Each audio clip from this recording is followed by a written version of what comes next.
Picture this: Austin Kleon sitting at a cluttered desk, sketchpad open, phone buzzing with messages from curious strangers asking how he made his art. He's not just showing finished work. He's peeling back the curtain, sharing the messy, beautiful process behind his creativity. But why does sharing this behind-the-scenes chaos help artists get found? Stick around, because what seems like oversharing is actually the secret to building a creative life that's impossible to ignore.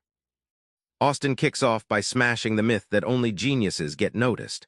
Spoiler, you don't have to be a Mozart or Picasso to make waves. It's about showing your work raw and rough. Austin tells the story of a writer named Sean who emailed his rough drafts daily to a small group, not polished novels, but pieces in progress. This open sharing sparked feedback loops, helped Sean improve, and soon he wasn't just writing alone. He had an eager audience that grew because they felt part of the story. Think of your creative output like a garden. You don't get a full bouquet instantly. You plant a seed, water it daily, and share photos of its growth. This steady, visible process invites others to see not just the final flower, but the roots and stems, watering their curiosity and connection along the way. When you share consistently, even your missteps, you create a tribe. It's not about followers in numbers, but people who care. That shift from audience to community means your work starts living beyond you. Austin's insight, generosity, and sharing changes the game. Your creativity becomes a conversation, not a sales pitch. You might think you need epic projects to get attention. Nope. Austin flips that on its head. Tiny bits shared regularly can be way more powerful. Austin shares how he started posting quick daily doodles on Instagram, barely polished sketches, just little visual notes to himself. Over time, those tiny posts built into a living gallery, engaging fans day after day who loved watching the real-time evolution, not just curated, finished pieces. Small, frequent uploads are like drops filling a bucket. Even if one drop feels trivial, persistence creates weight.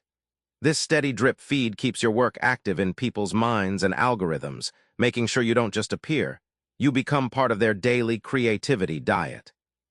The magic: your audience starts expecting your work like morning coffee. Consistency says you're serious. And as Austin puts it, trust is the currency of the internet age. People don't just want a hero, they want to see the journey. That's how you go from hidden to found. This one sounds crazy, giving your creative process away. But Austin claims letting others steal your work is the key to amplification. Austin points to musicians who openly share their stems and tracks, so others can remix and add their spin. For instance, a producer in Seattle shared raw beats, inspiring a global network of creatives to build on his ideas, turning one simple tune into a worldwide creative festival. Imagine creativity as a forest, not a solo mountain peak. Trees grow stronger because of their interdependent roots and sharing nutrients underground. Your ideas survive and thrive only when others take your seeds, plant them, and grow new branches. This ecosystem principle shows hoarding kills growth. The payoff: when you generously give away your work to be remixed or repurposed, you stop struggling alone. Your art lives on through others, and your audience multiplies without frantic self-promotion. Kleon's counterintuitive truth: generosity outlasts genius every time. Remember Austin at that desk, sharing the chaos behind his art. That's not just generosity, it's a magnet. Show your work even if it feels raw or small. Post daily pieces and don't clutch your ideas like gold. Let your work spread and grow like a forest, and watch your creative life bloom beyond your wildest expectations. Try this. Share one small, unfinished thing today, just one step into the open. Subscribe for more book summaries like this one.